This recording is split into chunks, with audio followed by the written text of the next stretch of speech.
Nous avons accueilli avec beaucoup d'intérêt l'ouverture du procès dans l'affaire des massacres du 28 septembre, le 28 septembre 2022, 13 ans après les faits.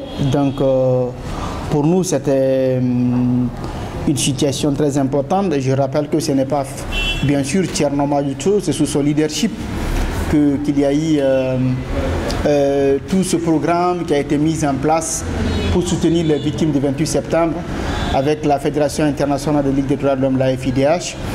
Donc c'était fait Thierno Amadou, bien c'était sous son leadership, mais il y a une équipe qui a travaillé et composée de l'EGDH, de l'AVIPA, mais aussi de la FIDH. Et ce travail, ça n'a pas été facile. Comme vous le savez, le combat pour la justice, c'est un combat de tous les jours.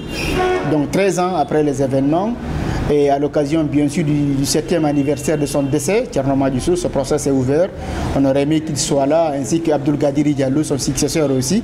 Très malheureusement, ils étaient déjà partis, mais c'est pour nous un challenge de faire en sorte quand même que ce procès réponde aux aspirations des victimes. Et c'est pourquoi nous sommes en train de nous battre pour que toute la vérité soit dite dans ce procès. À ce titre, je vous rappelle qu'on a déjà mis en place un pool d'avocats, de 10 avocats composés des avocats nationaux et internationaux qui travaillent pour accompagner les victimes que nous accompagnons dans ce dossier. Et pour le moment, sincèrement, nous apprécions la manière dont le procès se déroule. Et nous apprécions surtout, en tout cas, la sérénité qui caractérise le tribunal, notamment le leadership du président du tribunal, qui parvient à gérer toutes ces parties au procès. Et comme vous voyez, il y a un bataillon des avocats de part et d'autre. Donc il y a trop d'avocats, et même au niveau du ministère public, il y a trop de procureurs. Donc, mais quand même, nous constatons quand même que le président parvient à gérer tout ça, et les gens parviennent à faire des déclarations.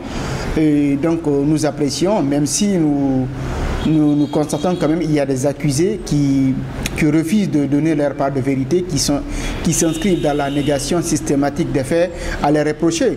Mais nous, voilà, on n'est pas surpris de ça. Mais de toutes les façons, comme vous le savez, ce procès, il a connu une préparation à travers des enquêtes préliminaires. Les gens ont fait des déclarations. Donc c'est sur la base de ces déclarations et d'autres indices qu'on est en train de leur poser les questions. Donc pour le moment, nous apprécions la manière dont le procès se déroule, et nous espérons quand même que cela va continuer, parce que, en raison notamment des insuffisances qui ont été enregistrées lors de l'instruction préparatoire, pour nous, un des défis du tribunal, c'est de faire en sorte que les autres personnes responsables de près ou de loin de ces événements soient aussi traduites devant le tribunal. Et nous avons constaté quand même qu'il y a déjà des efforts dans ce sens, car il y a des personnes qui sont déjà interpellées.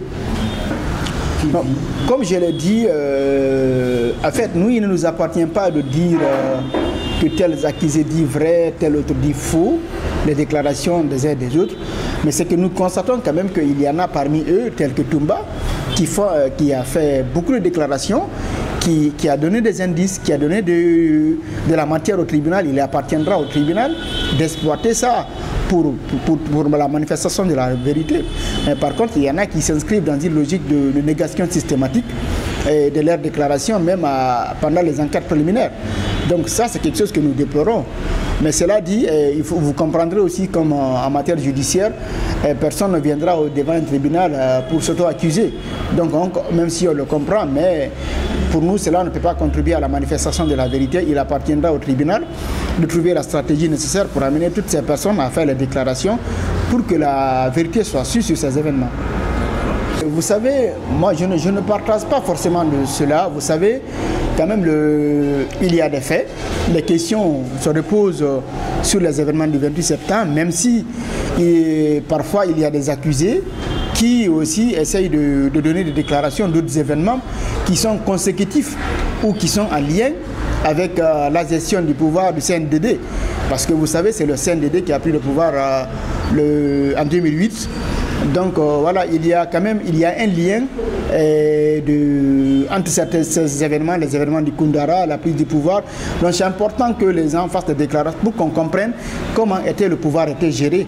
Parce que tout ça, connaître la chaîne de commandement, qui faisait quoi, tout se permettrait au tribunal d'éclairer davantage sur les responsabilités des uns et des autres.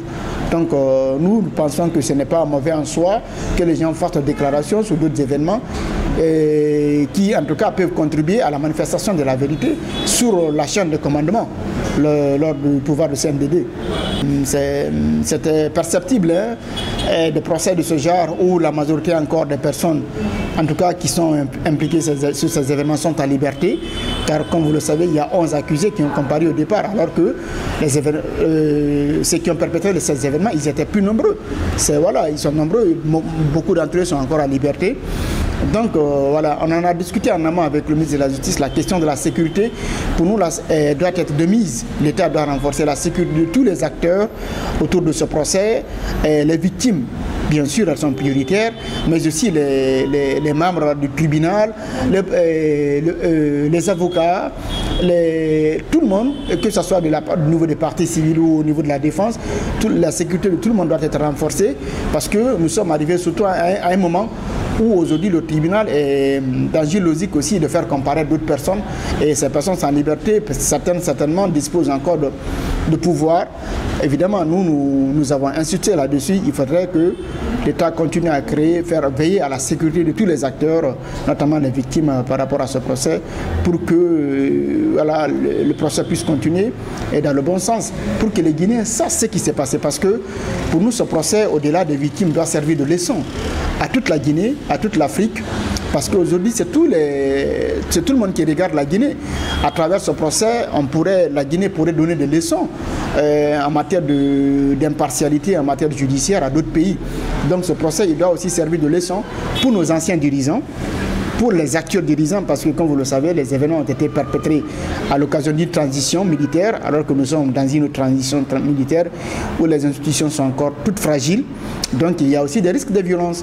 Donc ça doit servir de leçon, mais aussi pour les dirigeants futurs, pour qu'ils sachent que lorsqu'on est amené à gérer les affaires de l'État, il y a des choses à faire, il y a des choses à ne pas faire, pour que plus jamais ça dans ce pays. Et nos attentes, comme on l'a dit toujours, nos attentes d'abord c'est la manifestation de la vérité, parce que le peuple de Guinée a envie de savoir ce qui s'est réellement passé lors de ces événements, où des gens ont été tués, où des femmes et filles ont été violées à ciel ouvert en plein jour. Ce qui s'est passé au stade, c'est inhumain, c'est incroyable, où on a massacré des gens désarmés qui étaient là pour juste exprimer leur opinion, leur opposition à la candidature du chef de la junte d'alors, qu'on vient tirer à balles réelles, qu'on vient violer avec même des chars à canon, mais aussi des fusils. Donc tout ça, quand même, c'est incroyable.